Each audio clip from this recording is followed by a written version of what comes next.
Hi friends, ಹೇಗಿದ್ದೀರಾ? ಎಲ್ಲ ಚೆನ್ನಾಗಿದ್ದೀರಾ ಅಂತ ಅಂದ್ಕೊಳ್ತೀನಿ. ಇವತ್ತಿನ ವಿಡಿಯೋದಲ್ಲಿ ಒಂದೇ ಒಂದು ಕಪ್ ಆಗುವಷ್ಟು ತೊಗರಿಬೇಳೆ ಹಾಗೆಯೇ ಮನೆಯಲ್ಲಿರುವಂತಹ ಸ್ವಲ್ಪ ಸೊಪ್ಪನ್ನು ಬಳಸಿ ತುಂಬಾ ರುಚಿಯಾಗಿರುವಂತಹ ಒಂದು ರೆಸಿಪಿನ ಯಾವ ರೀತಿ ಮಾಡೋದು ಅಂತ ನೋಡೋಣ. ಇದನ್ನು ನೀವು ಬ್ರೇಕ್ಫಾಸ್ಟಿಗಾದರೂ ಮಾಡ್ಕೊಳ್ಬೋದು, ಇಲ್ಲಾಂದರೆ ಮಧ್ಯಾಹ್ನ ಊಟಕ್ಕೆ, ಇಲ್ಲಾಂದರೆ ರಾತ್ರಿ ಊಟಕ್ಕಾದರೂ ಮಾಡ್ಕೊಳ್ಬೋದು. ತುಂಬಾ ಚೆನ್ನಾಗಿರುತ್ತೆ, ಹಾಗೆಯೇ ಆರೋಗ್ಯವಾಗಿರುತ್ತೆ ಅಂತಲೇ ಹೇಳ್ಬೋದು. ಹಾಗಾದರೆ ಬನ್ನಿ ತಡ ಮಾಡದೆ ರೆಸಿಪಿನ ಶುರು ಮಾಡೋಣ. ಇದನ್ನು ಮಾಡಲಿಕ್ಕೆ ಮೊದಲು ನಾನಿಲ್ಲಿ ಒಂದು ಅರ್ಧ ಕಟ್ಟಾಗುವಷ್ಟು ಪಾಲಕ್ ಸೊಪ್ಪನ್ನು ತಗೊಂಡಿದ್ದೀನಿ. ಇದಕ್ಕಿಂತ ಸ್ವಲ್ಪ ಜಾಸ್ತಿ ಅನ್ನೋಂಗೂ ನೀವು ಇಲ್ಲಿ ತಗೊಳ್ಬೋದು. ಸೊಪ್ಪನ್ನು ಚೆನ್ನಾಗಿ ತೊಳೆದು ಈ ರೀತಿಯಾಗಿ ಸಣ್ಣ ಸಣ್ಣದಾಗಿ ಕಟ್ ಮಾಡಿ ತಗೊಳ್ಬೇಕು. ನಾನು ಇದೇ ರೀತಿ ಸೊಪ್ಪನ್ನು ಬಳಸಿ ಬಹಳಷ್ಟು ವೆರೈಟಿ ಆಗಿರುವಂತಹ ರೆಸಿಪೀಸ್ನ ಅಪ್ಲೋಡ್ ಮಾಡಿದ್ದೀನಿ. ವಿಡಿಯೋ ನೋಡಿಲ್ಲ ಅಂದರೆ ಈ ವಿಡಿಯೋ ಕೊನೆಯಲ್ಲಿ ಹಾಕಿರ್ತೀನಿ, ನೋಡಿ ಚೆಕ್ ಮಾಡಿ. ನೋಡಿ, ಈ ರೀತಿಯಾಗಿ ಸಣ್ಣ ಸಣ್ಣದಾಗಿ ಪಾಲಕ್ ಸೊಪ್ಪನ್ನು ಕಟ್ ಮಾಡ್ಕೊಂಡು ತಗೊಳ್ಳಿ. ಪಾಲಕ್ ಸೊಪ್ಪು ಇದಕ್ಕಿಂತ ಸ್ವಲ್ಪ ದೊಡ್ಡದಾಗಿದ್ದರೂ ನಡೆಯುತ್ತೆ. ಇವಾಗ ನಾನಿಲ್ಲಿ ಒಂದು ಕಟ್ಟಾಗುವಷ್ಟು ಮೆಂತ್ಯ ಸೊಪ್ಪನ್ನು ಈ ರೀತಿಯಾಗಿ ಬಿಡಿಸಿ ತಗೊಂಡಿದ್ದೀನಿ. ಇದನ್ನು ಚೆನ್ನಾಗಿ ತೊಳ್ಕೊಂಡು ತಗೊಳ್ಳಿ. ಇದರಲ್ಲಿ ದಂಟೆಲ್ಲ ಹಾಕೊಳ್ಳಿಕ್ಕೆ ಹೋಗ್ಬೇಡಿ, ಬರೀ ಸೊಪ್ಪನ್ನು ಮಾತ್ರ ಹಾಕ್ಕೊಳ್ಳಿ, ಚೆನ್ನಾಗಿರುತ್ತೆ. ಇದನ್ನು ಪೂರ್ತಿ ಸಣ್ಣ ಸಣ್ಣದಾಗಿ ಕಟ್ ಮಾಡ್ಕೊಂಡು ತಗೊಳ್ಬೇಕು. ಬರೀ ಎಲೆ ಮಾತ್ರನ ಹಾಕ್ಕೊಳ್ಳಿ, ಚೆನ್ನಾಗಿರುತ್ತೆ. ದಂಟು ಹಾಕಿದ್ರೆ ಅಷ್ಟೊಂದು ಚೆನ್ನಾಗಿರೋದಿಲ್ಲ. ಹಾಗಾಗಿ ಪಾಲಕ್ ಸೊಪ್ಪನ್ನು ಸ್ವಲ್ಪ ದೊಡ್ಡದಾಗಿ ಕಟ್ ಮಾಡಿದ್ರೆ ನಡೆಯುತ್ತೆ. ಇದು ಪೂರ್ತಿಯಾಗಿ ಸಣ್ಣ ಸಣ್ಣದಾಗಿ ಕಟ್ ಮಾಡ್ಕೊಂಡು ತಗೊಳ್ಳಿ ಮೆಂತ್ಯ ಸೊಪ್ಪನ್ನು. ಇದರಲ್ಲೇ 2-3 ಥರ ಮೆಂತ್ಯ ಸೊಪ್ಪು ಬರುತ್ತೆ. ಪೂರ್ತಿ ಸಣ್ಣದಾಗಿರುವಂಥದ್ದು ಇರುತ್ತೆ, ಹಾಗೆಯೇ ಈ ರೀತಿಯಾಗಿ ದೊಡ್ಡದಾಗಿರುವಂತಹ ಮೆಂತ್ಯ ಸೊಪ್ಪು ಇರುತ್ತೆ. ಆದಷ್ಟು ಈ ರೀತಿಯಾಗಿ ದೊಡ್ಡದಾಗಿರುವಂತಹ ಮೆಂತ್ಯ ಸೊಪ್ಪನ್ನು ತಗೊಳ್ಳಿ, ಚೆನ್ನಾಗಿರುತ್ತೆ. ನೋಡಿ, ಈ ರೀತಿಯಾಗಿ ಸಣ್ಣ ಸಣ್ಣದಾಗಿ ಕಟ್ ಮಾಡ್ಕೊಂಡು ತಗೊಂಡಿದ್ದಾದಮೇಲೆ ಇವಾಗ ನಾನಿಲ್ಲಿ ಒಂದು ಅಗಲವಾಗಿರುವಂತಹ ಬೌಲ್ಗೆ 2 ಕಪ್ ಆಗುವಷ್ಟು ಗೋಧಿ ಹಿಟ್ಟನ್ನು ಹಾಕ್ಕೊಳ್ತಾ ಇದ್ದೀನಿ. ಗೋಧಿ ಹಿಟ್ಟನ್ನು ಅಷ್ಟೇ ಚೆನ್ನಾಗಿ ಜರಡಿ ಹಿಡಿದು ತಗೊಳ್ಳಿ. ಮನೆಯಲ್ಲಿ ಮಿಲ್ಲಿಗೆ ಹಾಕ್ಸಿರುವಂತಹ ಗೋಧಿ ಹಿಟ್ಟಿದ್ರೂ ನಡೆಯುತ್ತೆ, ಇಲ್ಲಾಂದರೆ ಅಂಗಡಿಯಿಂದ ತಂದಿರುವಂತಹ ಗೋಧಿ ಹಿಟ್ಟಿದ್ರೂ ನಡೆಯುತ್ತೆ. ಇದಕ್ಕೆ ನಾನಿಲ್ಲಿ ಅರ್ಧ ಚಮಚ ಆಗುವಷ್ಟು ಅರಿಶಿನ ಪುಡಿ ಹಾಗೆಯೇ ರುಚಿಗೆ ತಕ್ಕಷ್ಟು ಉಪ್ಪನ್ನು ಹಾಕ್ಕೊಳ್ತಾ ಇದ್ದೀನಿ.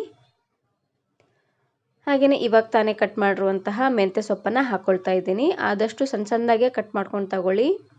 ಇದ್ರ ಜೊತೆ ಬೇಕಿದ್ರೆ ನೀವು ಸ್ವಲ್ಪ ಸಬ್ಬಸಿಗೆ ಸೊಪ್ಪಿದ್ರೆ ಅದನ್ನು ಸಹ ನೀವು ಇಲ್ಲಿ ಹಾಕ್ಕೊಳ್ಬೋದು, ಚೆನ್ನಾಗಿರುತ್ತೆ.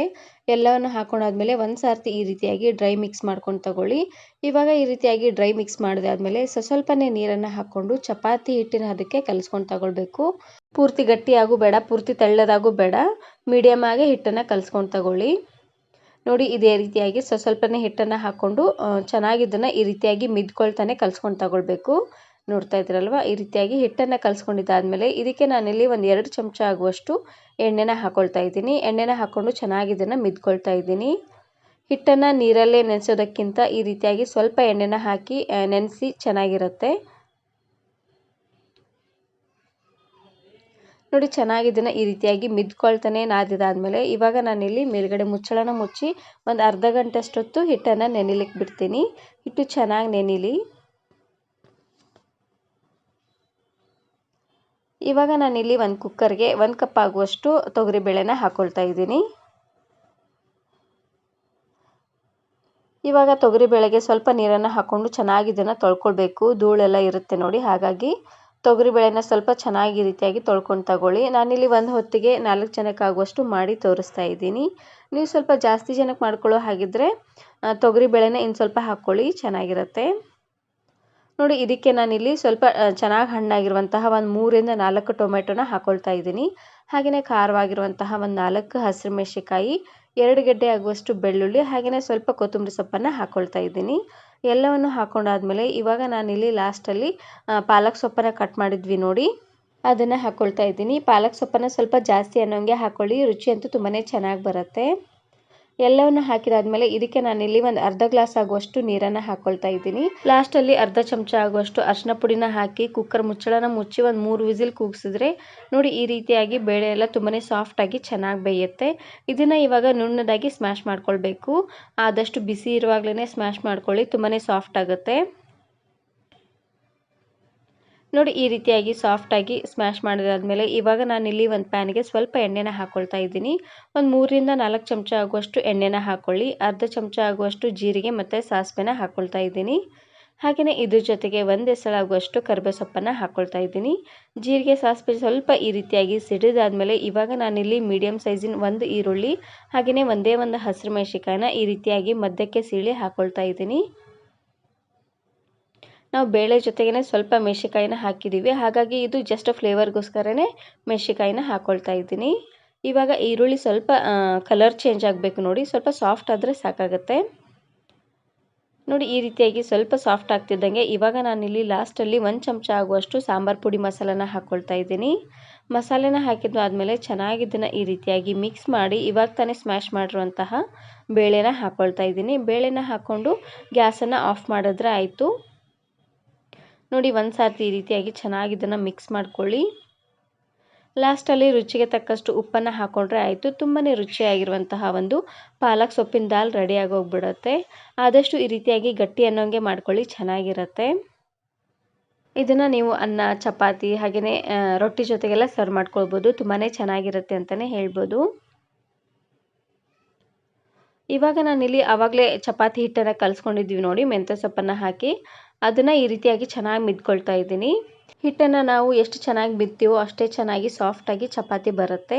ಇವಾಗ ನಾನಿಲ್ಲಿ ಅದರಲ್ಲೇ ಸ್ವಲ್ಪ ಉಳ್ಳೆನ ತಗೊಳ್ತಾ ಇದ್ದೀನಿ ನೋಡಿ. ಈ ರೀತಿಯಾಗಿ ಪೇಡೆನ ತಗೊಂಡು ಇದಕ್ಕೆ ನಾನಿಲ್ಲಿ ಮೇಲ್ಗಡೆ ಸ್ವಲ್ಪ ಒಣ ಹಿಟ್ಟನ್ನು ಹಚ್ಕೊಳ್ತಾ ಇದ್ದೀನಿ ಎರಡು ಸೈಡು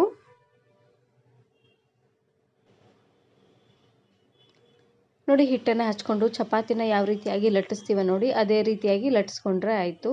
ಪೂರ್ತಿ ದಪ್ಪದಾಗೂ ಬೇಡ, ಪೂರ್ತಿ ತೆಳ್ಳದಾಗೂ ಬೇಡ, ಮೀಡಿಯಮ್ ಆಗಿ ಚಪಾತಿನ ಮಾಡ್ಕೊಳ್ಳಿ. ಪೂರ್ತಿಯಾಗಿ ಮೆಂತ್ಯ ಸೊಪ್ಪಿಂದನೇ ಮಾಡ್ಕೊಳ್ಳಿ. ಸ್ವಲ್ಪ ದಂಟಿದ್ರೂ ಚಪಾತಿ ಎಲ್ಲ ಕಿತ್ತೋಗ್ಬಿಡುತ್ತೆ. ಹಾಗಾಗಿ ಆದಷ್ಟು ಲೈಟ್ ಹ್ಯಾಂಡಿಂದನೇ ಈ ರೀತಿಯಾಗಿ ನಿಧಾನವಾಗಿ ಪ್ರೆಸ್ ಮಾಡ್ಕೊಳ್ತಾನೆ ಚಪಾತಿನ ಮಾಡ್ಕೊಳ್ಳಿ. ತುಂಬಾ ಸಾಫ್ಟಾಗಿ ಚೆನ್ನಾಗಿ ಬರುತ್ತೆ. ಇದರಲ್ಲೇ ನೀವು ಪದರ್ ಚಪಾತಿನೂ ಸಹ ಮಾಡ್ಕೋಬೋದು. ಪದರ್ ಚಪಾತಿನ ಯಾವ ರೀತಿ ಮಾಡೋದು ಅಂತ ಆಲ್ರೆಡಿ ವಿಡಿಯೋ ಅಪ್ಲೋಡ್ ಮಾಡಿದ್ದೀನಿ. ವಿಡಿಯೋ ನೋಡಿಲ್ಲ ಅಂದರೆ ಈ ವಿಡಿಯೋ ಕೊನೆಯಲ್ಲಿ ಹಾಕಿರ್ತೀನಿ ನೋಡಿ, ಚೆಕ್ ಮಾಡಿ ನೋಡಿ. ಈ ರೀತಿಯಾಗಿ ಮೀಡಿಯಮ್ ಸೈಜಲ್ಲೇ ಚಪಾತಿನ ಮಾಡ್ಕೊಳ್ಳಿ. ನೋಡ್ತಾ ಇದ್ದೀರಲ್ವಾ. ಇವಾಗ ನಾನಿಲ್ಲಿ ಕಾಯ್ದಿರುವಂತಹ ಹಂಚಿಗೆ ಸ್ವಲ್ಪ ಎಣ್ಣೆನ ಹಾಕ್ಕೊಳ್ತಾ ಇದ್ದೀನಿ. ಎಣ್ಣೆ ಅಥವಾ ತುಪ್ಪ ಯಾವುದಾದ್ರೂ ನೀವಿಲ್ಲಿ ಹಾಕ್ಕೊಳ್ಬೋದು ನೋಡಿ. 1 ಚಮಚ ಆಗುವಷ್ಟು ಎಣ್ಣೆನ ಹಾಕಿದಾದ್ಮೇಲೆ ಇವಾಗ ಮಾಡಿರುವಂತಹ ಚಪಾತಿನ ಹಾಕ್ಕೊಂಡು ಎರಡೂ ಸೈಡು ಚೆನ್ನಾಗಿ ಇದನ್ನು ಬೇಯಿಸ್ಕೊಂಡ್ರೆ ಆಯಿತು. ತುಂಬಾ ಚೆನ್ನಾಗಿರುವಂತಹ ಮೆಂತ್ಯ ಸೊಪ್ಪಿನ ಚಪಾತಿ ರೆಡಿಯಾಗಿ ಹೋಗ್ಬಿಡತ್ತೆ. ಇದನ್ನು ನೀವು ಮೆಂತ್ಯ ಸೊಪ್ಪಿನ ಚಪಾತಿನಂತನಾದರೂ ಅನ್ಬೋದು, ಇಲ್ಲಾಂದರೆ ಮೆಂತ್ಯ ಪರಾಟನಂತನಾದರೂ ಅನ್ಬೋದು. ಇದಕ್ಕೇ ನೀವು ಇಲ್ಲಿ ಸ್ವಲ್ಪ ಶುಂಠಿ ಬೆಳ್ಳುಳ್ಳಿ ಪೇಸ್ಟು ಹಾಗೆಯೇ ಗರಂ ಮಸಾಲ ಎಲ್ಲ ಹಾಕ್ಕೊಂಡು ಕೂಡ ನೀವಿಲ್ಲಿ ಮಾಡ್ಕೊಳ್ಬೋದು, ಚೆನ್ನಾಗಿರುತ್ತೆ. ಮಕ್ಕಳು ಸೊಪ್ಪನ್ನು ತಿನ್ನೋದಿಲ್ಲ ಅಂದಾಗ ಈ ರೀತಿಯಾಗಿ ಚಪಾತಿನ ಮಾಡಿಕೊಡಿ, ತುಂಬಾ ಇಷ್ಟಪಟ್ಟು ತಿಂತಾರೆ. ಹಾಗೆಯೇ ಹಿಟ್ಟಲ್ಲಿ 1 ಚಮಚ ಆಗುವಷ್ಟು ಅಚ್ಕಾರದ ಪುಡಿನ ಹಾಕ್ಕೊಂಡು ಸೊಪ್ಪನ್ನು ಹಾಕಿ ಚೆನ್ನಾಗಿ ಇದನ್ನು ಕಲಿಸ್ಕೊಳ್ಳಿ. ಇನ್ನೂ ಚೆನ್ನಾಗಿ ಕಾಣುತ್ತೆ ಕಲರ್ಫುಲ್ಲಾಗಿ. ಇದನ್ನು ನೀವು ಬೆಳಗಿನ ತಿಂಡಿಗಾದರೂ ಮಾಡ್ಕೊಳ್ಬೋದು, ಇಲ್ಲಾಂದರೆ ಮಧ್ಯಾಹ್ನ ಊಟಕ್ಕೆ, ರಾತ್ರಿ ಊಟಕ್ಕಾದರೂ ಮಾಡ್ಕೊಳ್ಬೋದು. ಬೆಳಗ್ಗೆನೇ ಈ ರೀತಿಯಾಗಿ ಪರಾಟ ಹಾಗೆಯೇ ದಾಲನ್ನು ತಿಂದುಬಿಟ್ರೆ ಸಾಯಂಕಾಲವರೆಗೂ ಹೊಟ್ಟೆನೇ ಹಸಿವಾಗೋದಿಲ್ಲ. ಹಾಗೆಯೇ ತುಂಬಾ ಹೆಲ್ದಿಯಾಗಿರುವಂತಹ ಒಂದು ಬ್ರೇಕ್ಫಾಸ್ಟ್ ಅಂತಲೇ ಹೇಳ್ಬೋದು. ಈ ವಿಡಿಯೋ ಇಷ್ಟ ಆದರೆ ಈಗಲೇ ಒಂದು ಲೈಕ್ ಬಟನನ್ನು ಕ್ಲಿಕ್ ಮಾಡಿ, ಫ್ರೆಂಡ್ಸ್ ಆ್ಯಂಡ್ ಫ್ಯಾಮಿಲಿ ಜೊತೆಗೆ ಶೇರ್ ಮಾಡಿ. Thanks for watching.